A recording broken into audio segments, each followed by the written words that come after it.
1600 सालाना आए तो मेरी नस्लें जरूर शरीक हों उस मिलाद मनाने में, मेरे बच्चे जरूर सुन्नी रहें, मेरी औलादें जरूर सुन्नी रहें।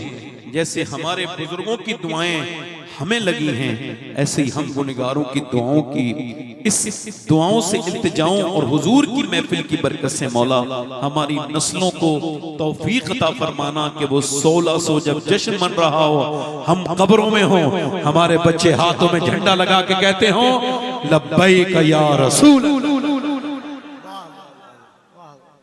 अब मैं अपने मौत को याद किया करो। इधर देखो, हो सकता है ना मेरी जिंदगी की आखिरी तकरीर, कह दो हो सकता है, इसमें कोई शर्म की बात नहीं। कुछ लोग मौत का जिक्र होता है ना डर जाते हैं, जरा कोई और जिक्र करो। मौला अली फरमाते हैं जब तू मौत के जिक्र पे बात बदलने की बात करता है तो सोच जब मौत आएगी तब कैसे फेस करेगा। हाँ मेरे हुजूर से एक सहाबी ने अर्ज किया, या रसूल अल्लाह अक्लमंद कौन है? हदीस सुन लीजिए, अक्लमंद अक्लबंद की बात नहीं है, अक्लमंद कौन है? अर्ज की या रसूल अल्लाह अक्लमंद कौन है? फरमाया जो मौत को कसरत से याद करे और उसकी तैयारियों में लग जाए।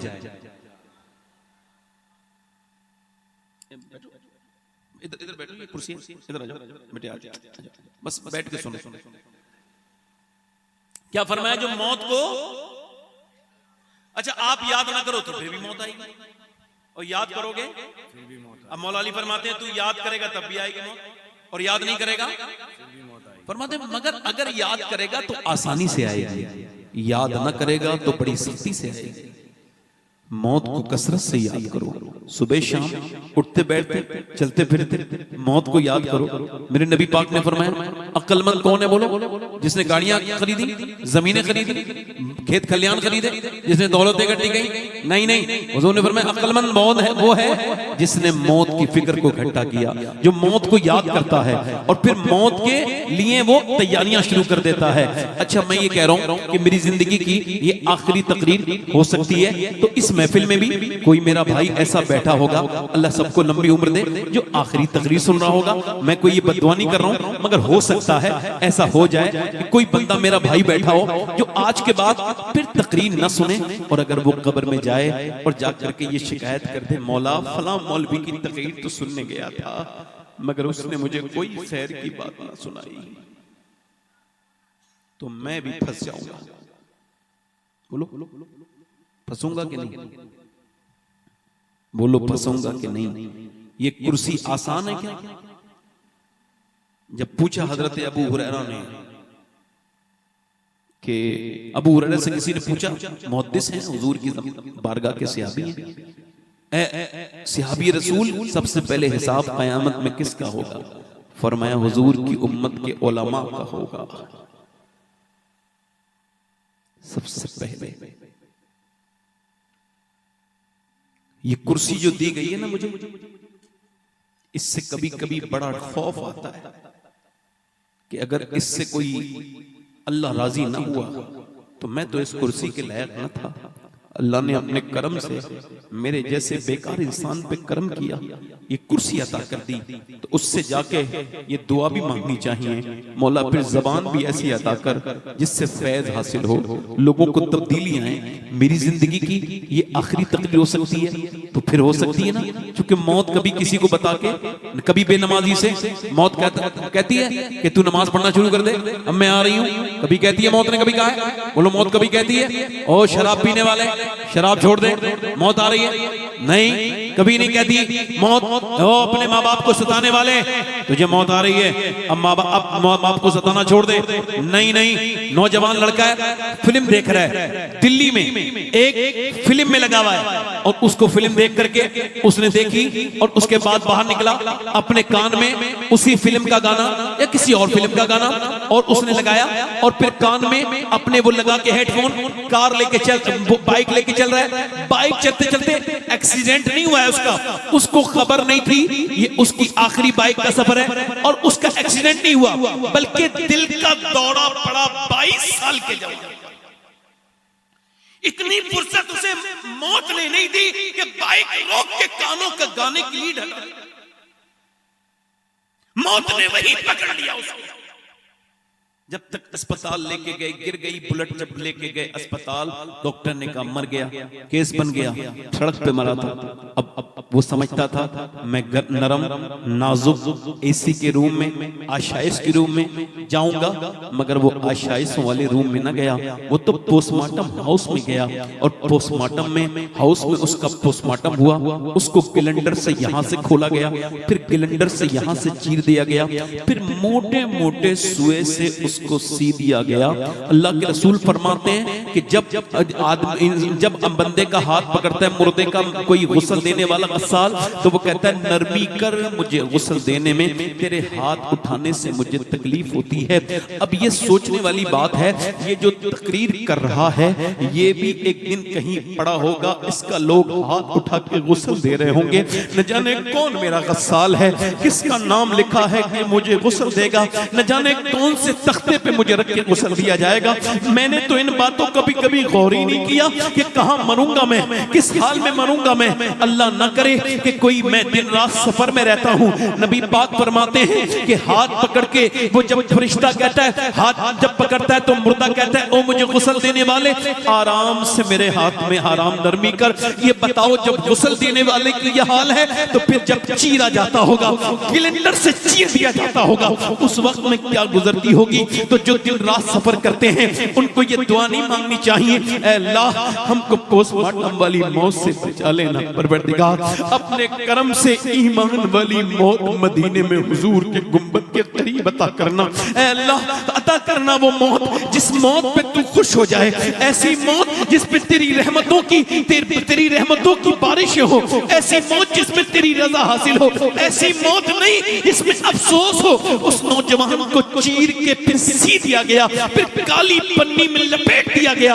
अम्मा भी रो रही है, बहनें रो रही हैं, बहन घर पहुंचा लाशा तो बीबी उसकी बीबी रोती है, माँ रोती है, बहन सब रोते हैं, मगर कोई उसके साथ कब्र में ठहरने के लिए तैयार नहीं।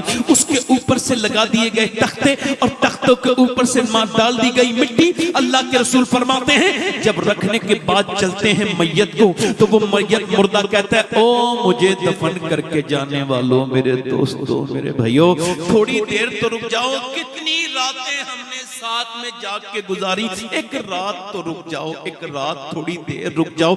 मगर वो कोई नहीं रुकता, न कोई दोस्त, न कोई बच्चा, न कोई बाप, कोई नहीं रुकता कब्रिस्तान में। किसी को इतना दर्द नहीं होता। मेरे भाइयों एक सवाल बस आपसे करना था, ये सारी बात इस वजह से कही कि जो फिल्म देख देख के मरा है, कब्र में गया है, अब जब हुजूर कब्र में तशरीफ लाए होंगे तो उसने नजरें उठा के कैसे हिम्मत की होगी हुजूर को देखने की, जिन आंखों से वो फिल्म देख के मरा है।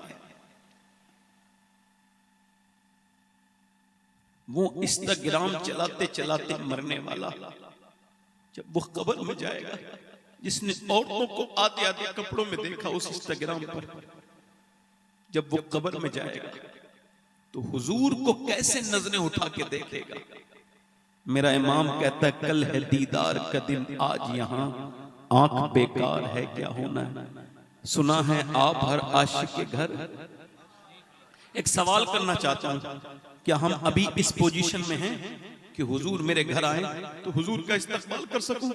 नहीं नहीं, कैसे करोगे जिस घर में वीडियो और फिल्म। इधर देख मेरे बच्चे, मेरे भाई इधर देख के तकलीफ सुनो, इधर देखो मेरे दोस्तों, मैं आपसे कह रहा हूं जिस घर में ये लंबी सी एलईडी लगी 1 लाख की, उसमें हुजूर आएंगे तो कहां बिठा लोगे सरकार को?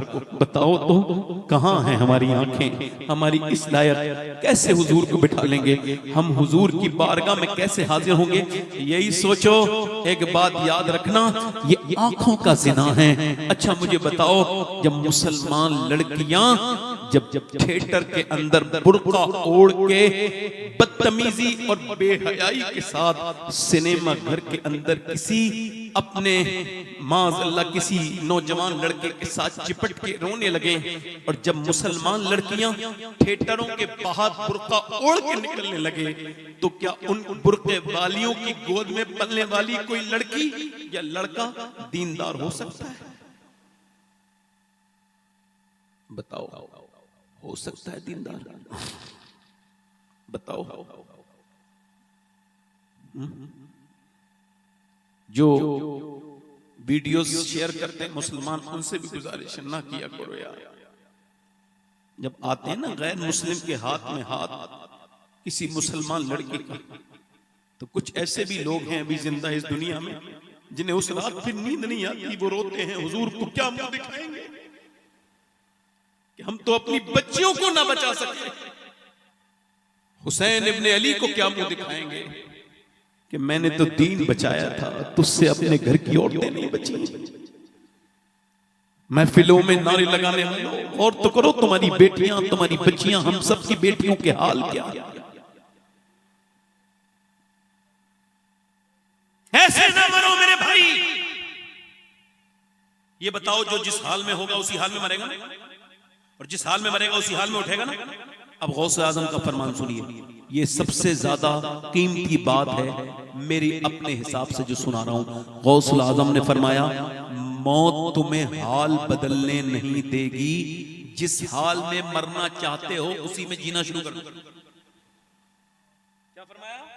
मौत तुम्हें हाल बदलने नहीं देगी, जिस हाल में मरना चाहते हो उसी में जीना, उसी में जीना, उसी में जीना। जल्दी बोलो, उसी में जीना शुरू कर दो। ये कौन से हाल में जी रहे हैं आज के मेरे नौजवान, मेरे भाई? मैं आपसे पूछता हूँ, फला फला के साहब, वो साहब वो लड़की चली गई, वो लड़का चला गया, क्यों चले गए? अपने माँ बाप को फला लड़के ने मारा है। क्यों मारा है? वो कहता था बाप फला लड़की से शादी नहीं करने दूंगा, तो उसने अपने बाप पे हाथ उठा दिया। वो बेटी चली गई, अपने बाप की इज्जत दाग दाग करके अपनी माँ से बहस करती थी, उसने बेइज्जती कर दी। क्यों?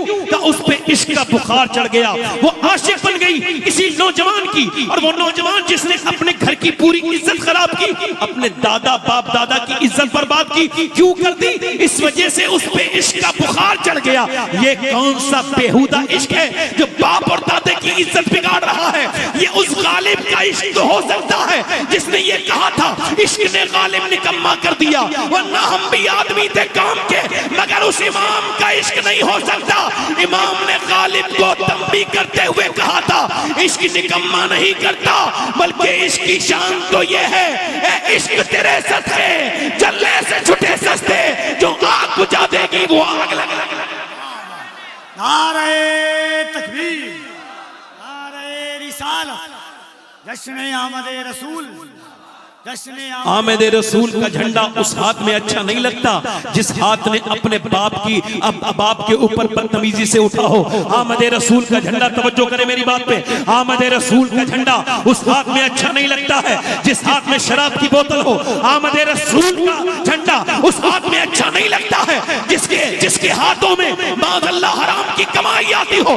आमद रसूल का झंडा उस हाथ में सजता है जिसके हाथ में अपने माँ बाप की खिदमत हो, जिसके हाथ में हलाल कमाई। वाह वाह वाह वाह वाह वाह, क्या बात है मियां, वाह वाह। ऐसे न मनना कि मरते वक्त में अफसोस हो, ऐसे मनना जैसे मेरे नबी पाक के सहाबा शहीद होते थे। जल्दी बोलो, मुसअब बिन उमैर, जोर से बोलो सुभान अल्लाह। पहला सफीर इश्क, पहला सफीर जिसने मक्के से मदीने हिजरत की, पहला मुहाजिर, पहला हिजरत करने वाला, क्या नाम है उनका? मुसअब बिन उमैर। इतने बेहतरीन कपड़े पहनते हैं कि ऐसा कपड़ा उस वक्त कोई नहीं पहनता था। जो वो खुशबू लगाते थे ना, जिधर से निकलते थे लोग सूंघ के हैरान कर हो जाते थे, इतनी महंगी खुशबू लगाते थे, इतने जो है वो इतने ठाट बाट से रहते थे। मगर एक दिन नबी पाक की खुशबू सूंघ ली, हुजूर को देखा तो अपनी सारी खुशबू का रंग उनके ऊपर से उतर गया। ऐसा हुस्न चमकता हुआ इंसान था। मगर जब हुजूर को देखा, कुछ ऐसे सहाबा हैं जिन्होंने मौजज़ा देखा तब ईमान लेकर के आए, कुछ ऐसे सहाबा हैं जिन्होंने हदीस सुनी तब ईमान लाए, कुछ ऐसे सहाबा हैं जिन्होंने कुरान शरीफ सुना फिर ईमान लाए। मगर वो मुसअब बिन उमैर वो सहाबी हैं न जिन्होंने कुरान सुना, न मौजज़ा देखा, न हदीस सुनी, सिर्फ मेरे नबी का चेहरा देखा और कलमा पढ़ के मुसलमान। वाह वाह वाह वाह वाह वाह वाह वाह वाह वाह वाह, जिंदाबाद, वाह वाह, क्या बात है।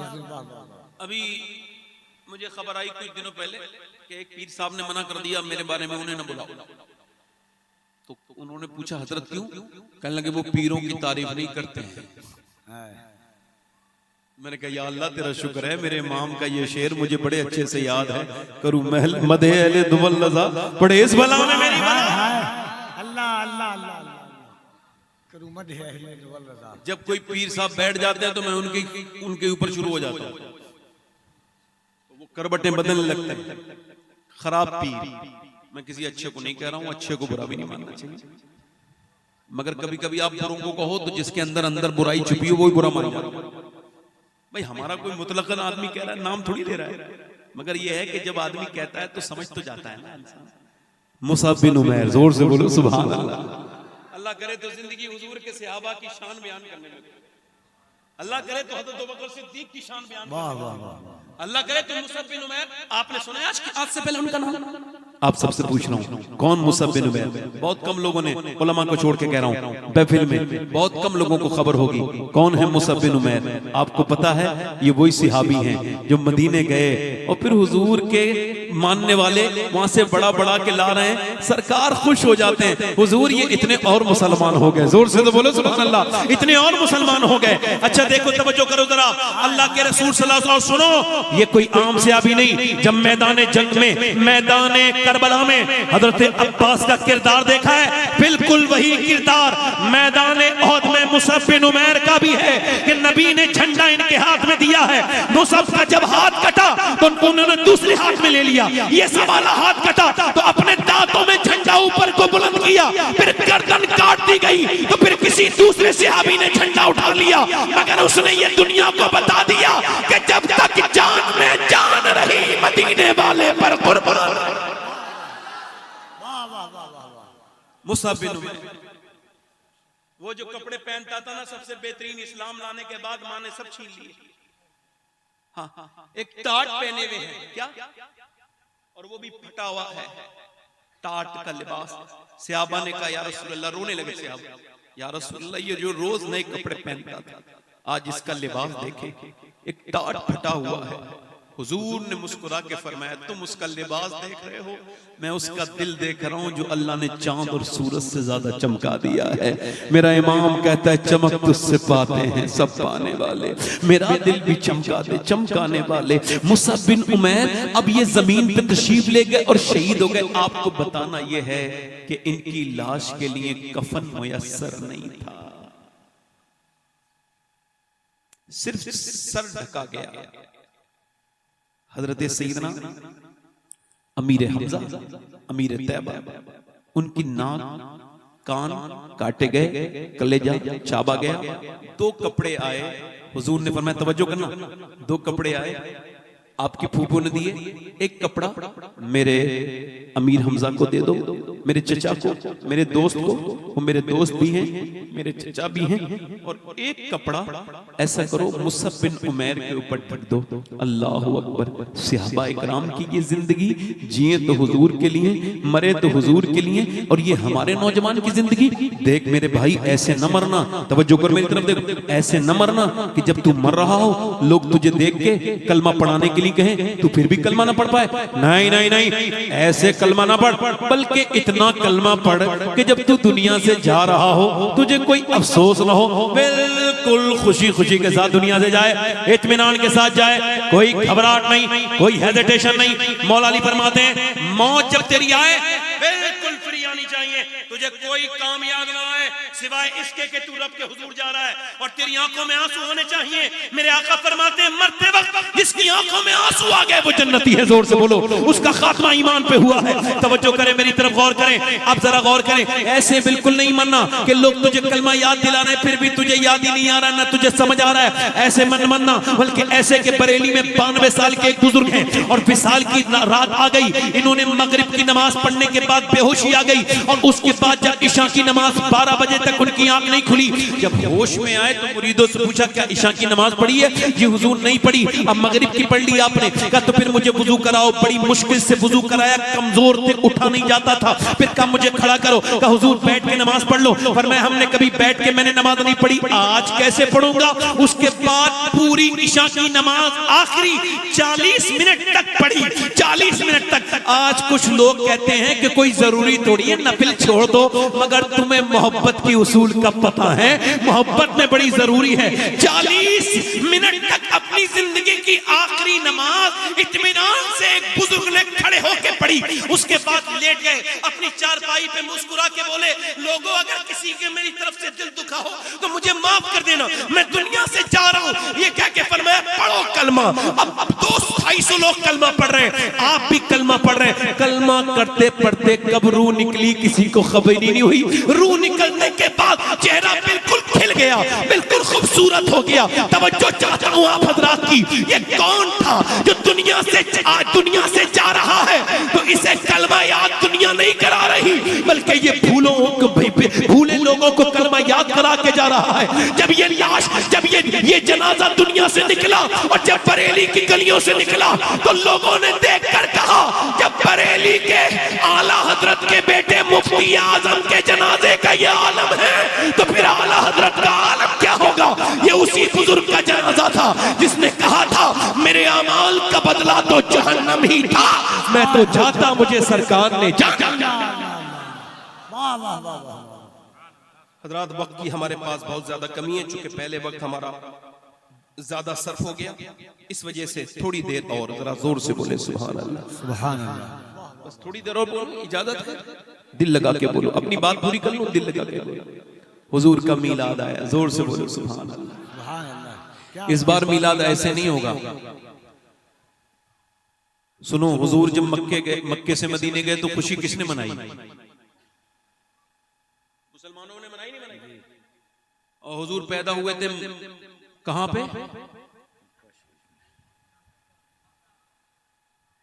तो मक्के में चंद लोगों को छोड़कर, एहतियात का जुमला बोल रहा हूं, कोई मुसलमान।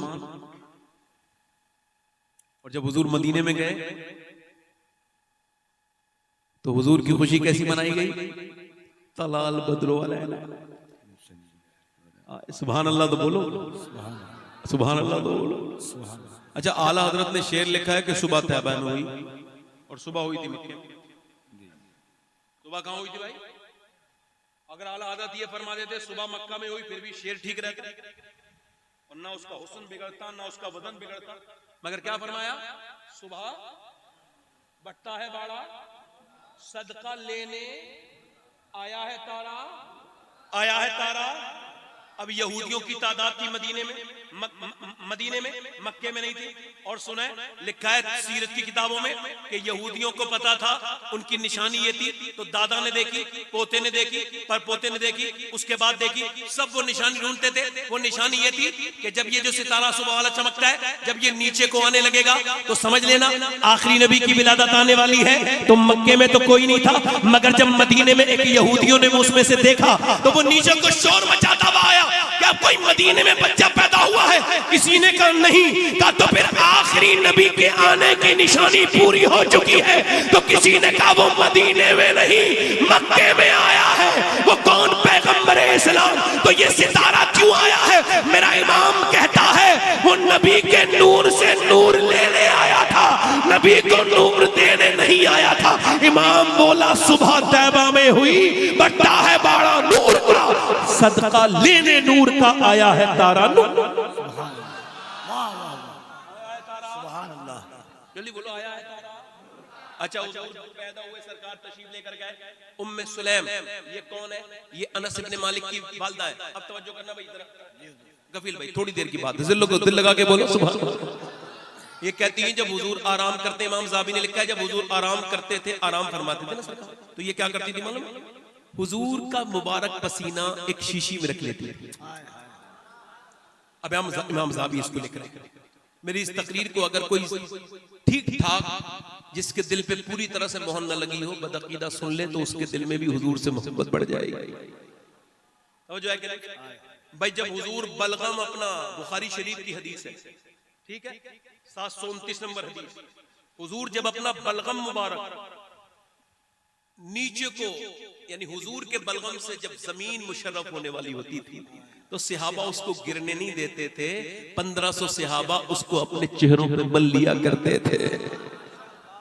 जल्दी बोलो, जल्दी बोलो। अब हुजूर ने पूछा उम्मे सलेम, ये तुम ये क्या करती हो मेरा पसीना? आजकल ये मोबाइल जो है ना, मोबाइल, मैंने लोगों को देखा है भाई, मदीने में मोबाइल ने उन्हें बर्बाद कर दिया। यहाँ तो छोड़ो, मदीने में भी हर बार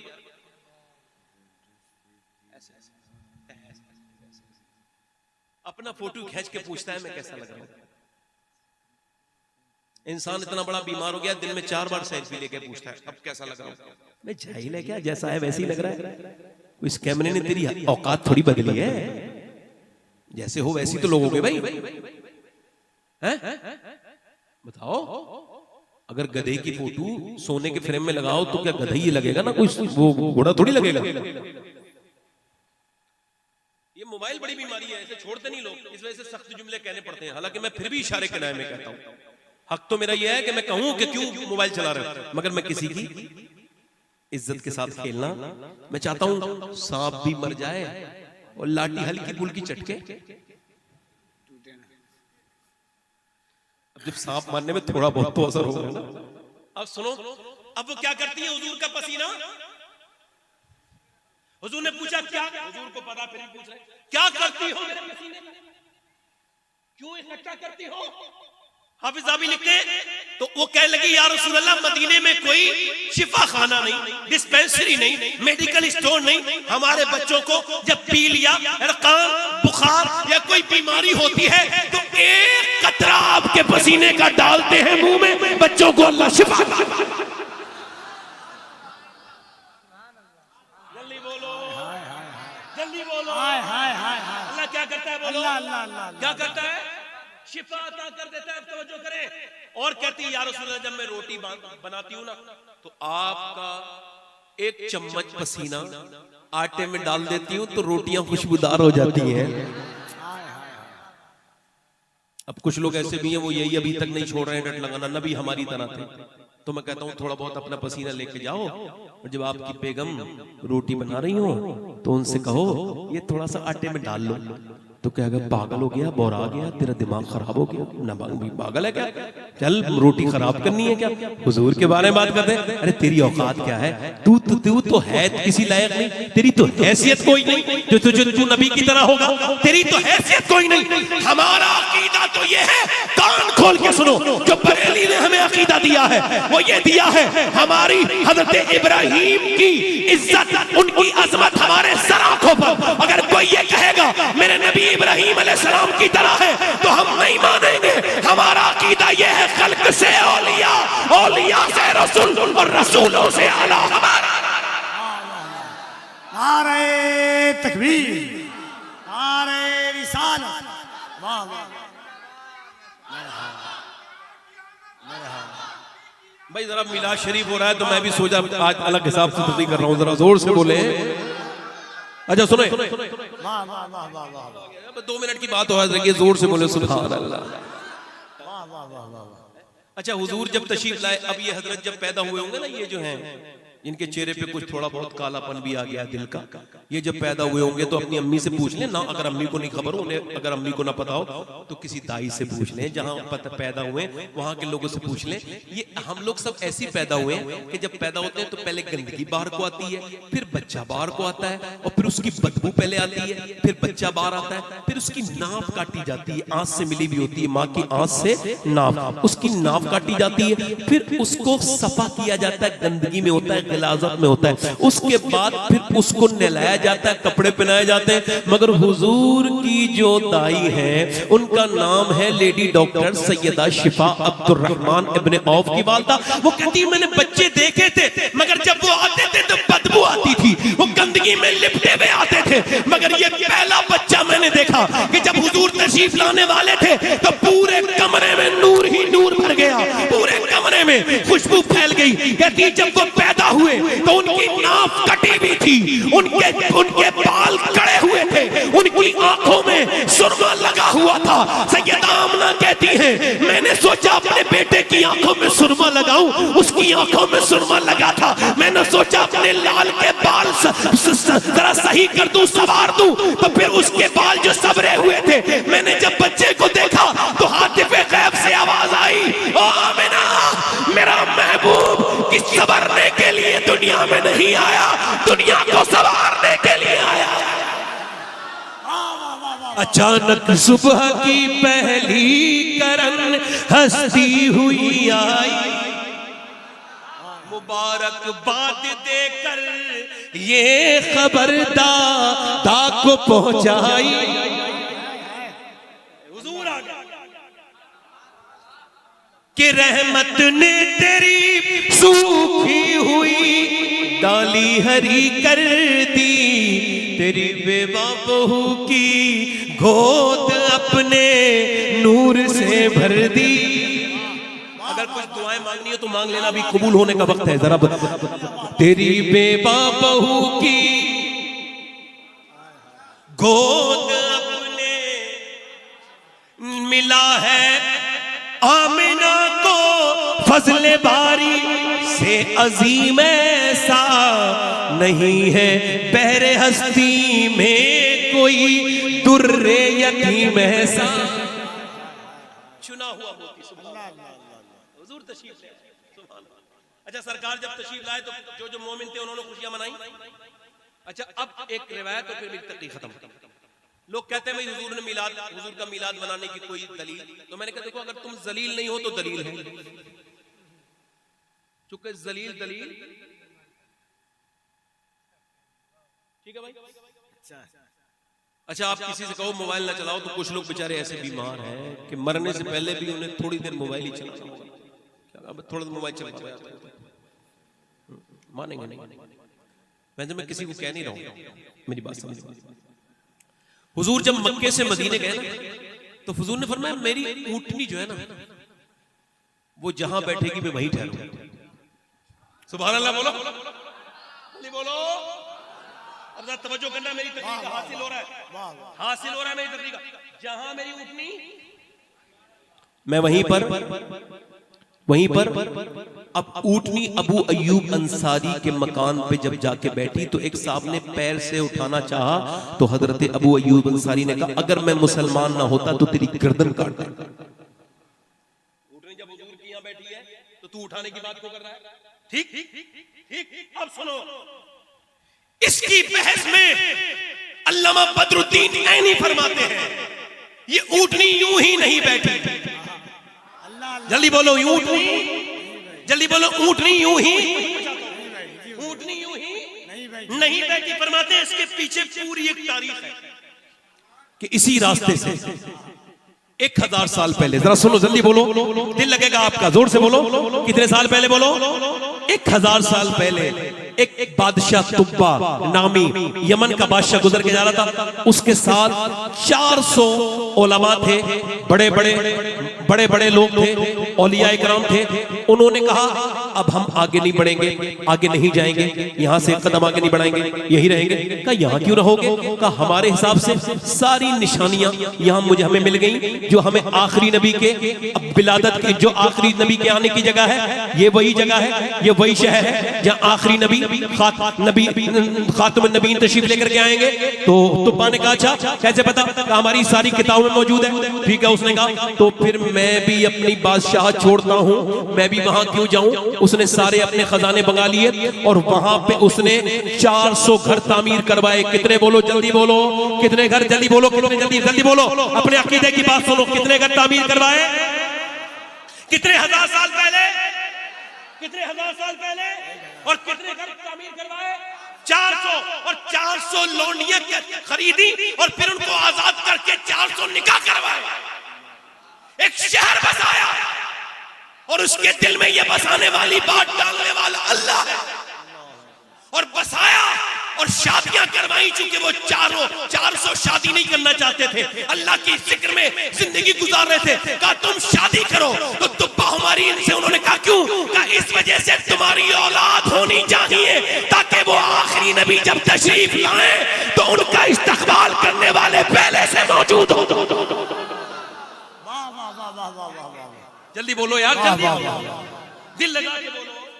अच्छा, फिर उसने 400 घर बनाए एक पट और 2 मंजिल एक घर बनाया और उसमें जो सबसे बड़ा आलिम था, तवज्जो करें, उसको एक खत लिखा, उसमें लिखा मैं तुब्बा आप पे ईमान लाता हूँ, आपके रब पे ईमान लाता हूँ और ए आमना के लाल कयामत के दिन मुझे अपने साथ जन्नत में लेके जाना, ये गवाही देता हूँ। ये कुछ शेर उसने लिखे और उस पे मोहर जो लगाई है भी गौर करने वाली बात है।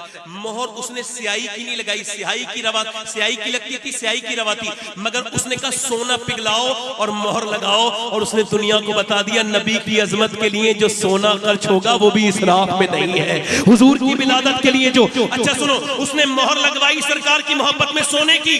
अब सुनो, आपको कहते हैं अल्लामा बदरुद्दीन ऐनी, अल्लाह की कुदरत देखो, नस्ल बदलती गई 1 2 3। उसने सबसे बड़े आलिम को वो अपना रुक्का दिया था कि तुम अपने बेटे को देना, वो अपने बेटे को दे देगा। नस्ल नस्ल ये पर्चा हुजूर की बारगाह तक पहुंच जाना चाहिए। अब तवज्जो करो, वो जो 2 मंजिला इमारत बनाई थी, नबी की ऊँटनी वहीं आके बैठी, हुजूर की ऊँटनी बैठी नहीं है, बल्कि लोग कहते हैं नबी को कितना इल्म है। अरे नबी के इल्म की बात तो बहुत बड़ी है, हुजूर की ऊँटनी के इल्म का यह आलम है कि 1000 साल पहले जो मकान नबी के इस्तकबाल के लिए तामीर कराया गया था, पूरे मदीने को छोड़ के हुजूर की ऊँटनी वहीं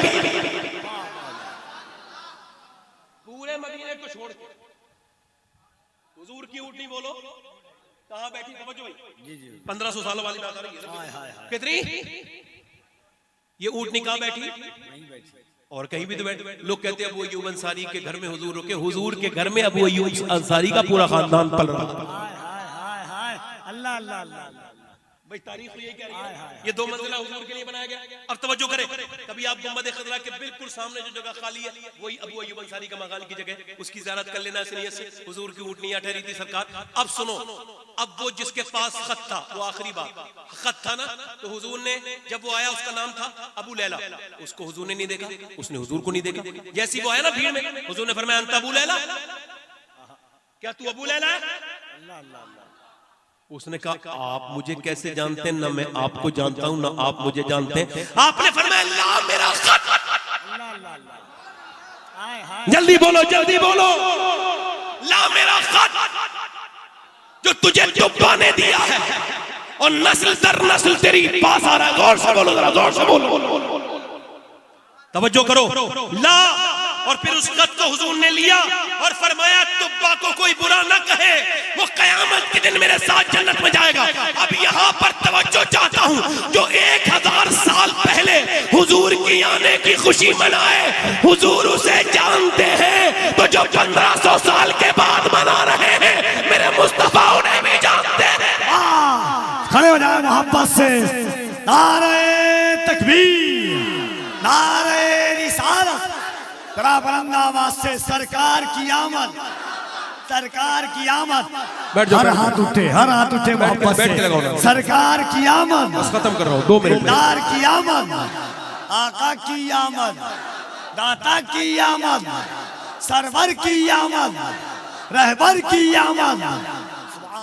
जोर से बोलो, जोर से बोलो। फिर हम क्यों ना कहें, क्यों ना कहें, सुबह तैबा में हुई। जल्दी बोलो, बटता है बाड़ा और सदका लेने नूर का, देने नहीं, सदका जो हुजूर को नूर दे, हुजूर से लेने आए। सदका लेने नूर का आया है, आया है तारा। जल्दी बोलो, हुजूर आ गए, सुभान अल्लाह। सरकार तशरीफ ले आए, हुजूर आए तो पूरी आलम में सुभान अल्लाह। जिनके हाथों में तलवारें थी ना, जिनके हाथों में शराब थी, हुजूर ने उनके हाथों में कुरान दे दिया। फिर वो लोग बदले, उन्होंने बदल के दिखाया। 5 मिनट के अंदर मेरी तकरीर खत्म हो रही है। एक बात कह रहा हूँ, हुजूर का मीलाद भी आ गया। एक बात बताओ, जब तुम मीलाद सिर्फ मनाते हो ना, और जब नमाज नहीं पढ़ते, तो किसी और को तकलीफ हो ना हो, मेरे हुजूर को तकलीफ जरूर होती होगी।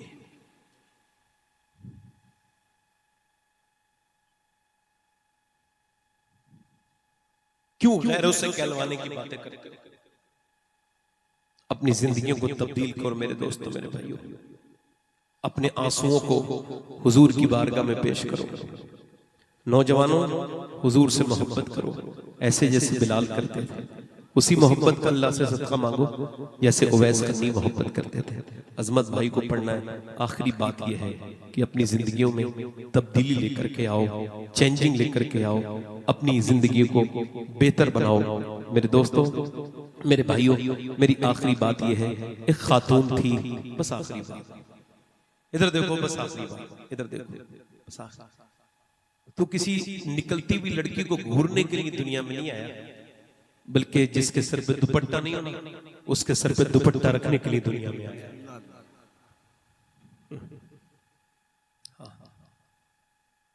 एक लड़की थी, एक औरत थी, इतनी हसीना थी और वो खराब रास्ते पे चल गई मजबूरी में। उसके हुस्न के चर्चे ऐसे हुए कि कोई नवाब नहीं था ऐसा जो उसके यहां आया ना, कोई नवाब ऐसा नहीं।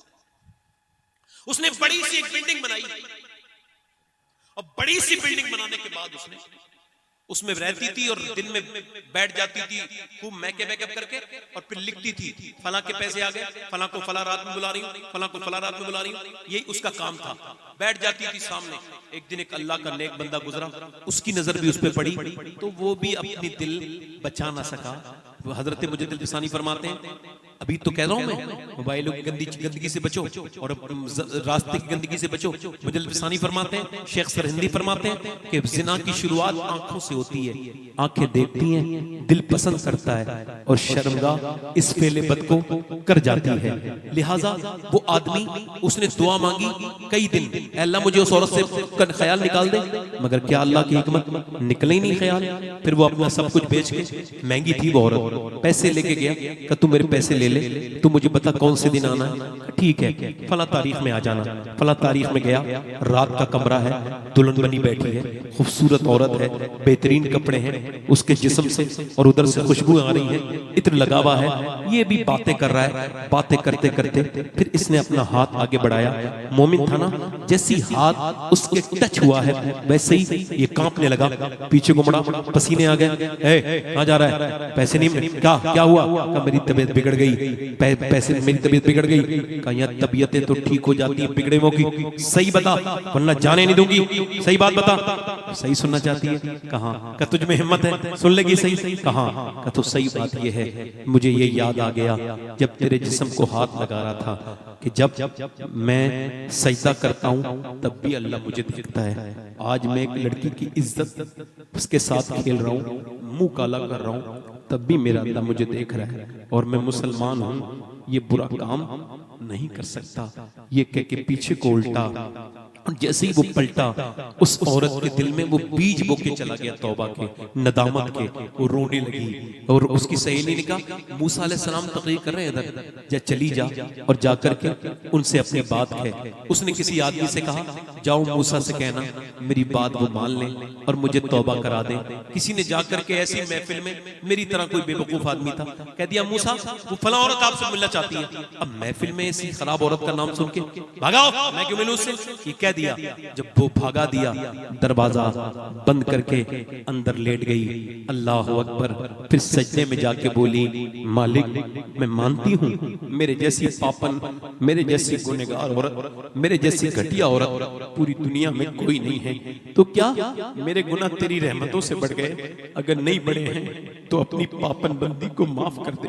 वो एक दिन आया था, उसने हाथ तक नहीं लगाया मुझे, और मैंने तो कितनी रातें गंदगी की हैं, ये कह के फूट फूट फूट के रोई। उसके दरवाजे पे दस्तक, जैसे ही दस्तक हुई उसके दरवाजे पर तवज्जो चाहता हूं, उसने दरवाजा नहीं खोला। दस्तक देने वाले ने जोर लगाया, इसने फिर भी नहीं खोला कि हो सकता है कोई मेरा ग्राहक आया हो। फिर इसने जोर से धक्का दिया, ये डर गई कहीं तोड़ न दे। जैसे ही दरवाजा खोला है, सामने हजरत मूसा खड़े थे। कहने लगे, आप कैसे खड़े हैं? आप क्यों आए हैं? आपने मुझे भगा दिया था, आप क्यों आए हैं? हजरत मूसा कहने लगे, मुझे क्या खबर थी, अल्लाह ने अभी जिब्राइल को भेजा और और कहा मूसा जा मेरी बंदी से कहना वो जो छुप छुप के रो रही थी ना उसके आंसुओं को रब ने कबूल कर लिया। कहने लगी वो इतना करीम है, हाँ इतना करीम। मेरे हुजूर फरमाते हैं बस तू चाहे कितने गुनहगार से, अल्लाह फरमाता है मेरे महबूब आप कहते हैं कि मेरा ये बंदा बस इतना रो ले कि इसकी आंख का आंसू ढलक के गाल तक आ जाए। हुजूर का मीलाद है तो तौबा नहीं करोगे अपने गुनाहों से? आज तुम माँ बाप के मरने के बाद उनकी मौत पर अफसोस करते हो। एक औरत का मेरे पास टेलीफोन आया था एक हफ्ते पहले, उसने कहा अभी जो तकरीर करके गए ना मेरे लड़के ने आपको बुलाया था। मैंने कहा फिर?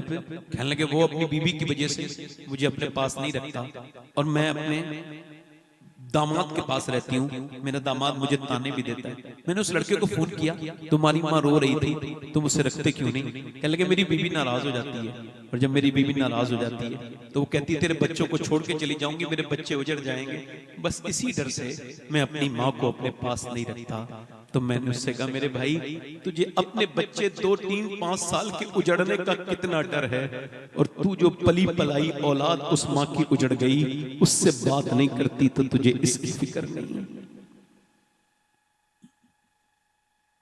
एक सहाबी का वाकया तुमने नहीं सुना? हुजूर उसके पास गए कलमा पढ़ो मगर वो कलमा नहीं पढ़ पाए।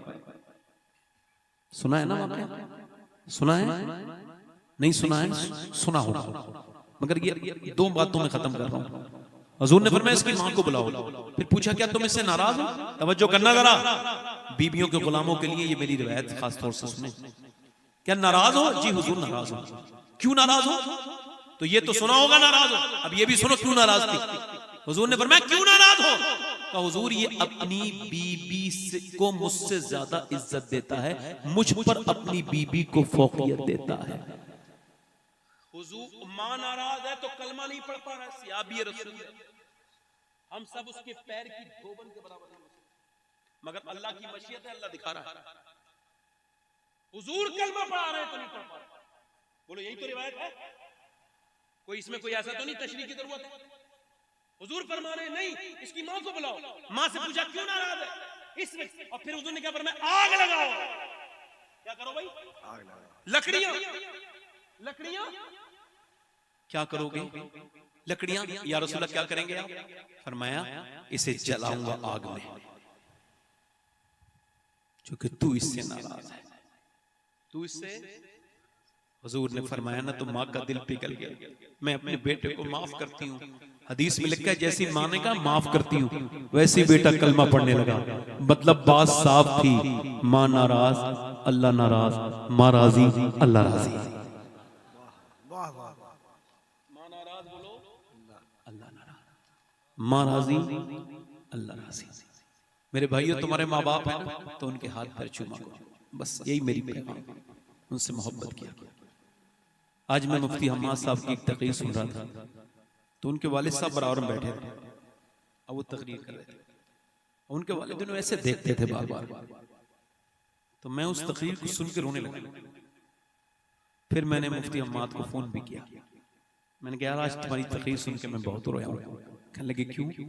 मैंने कहा यार मेरे वालिद को 25 साल हो गए इस दुनिया से गए हुए, तुम्हारे बाप ने, तुम कितने नसीब के बुलंद हो कि तुम्हारे बाप ने तुम्हारी जवानी का शबाब देख लिया, मगर हम तो जिस हमारा जो माली था वो तो चला गया, उसने तो पेड़ की बहार नहीं देखी।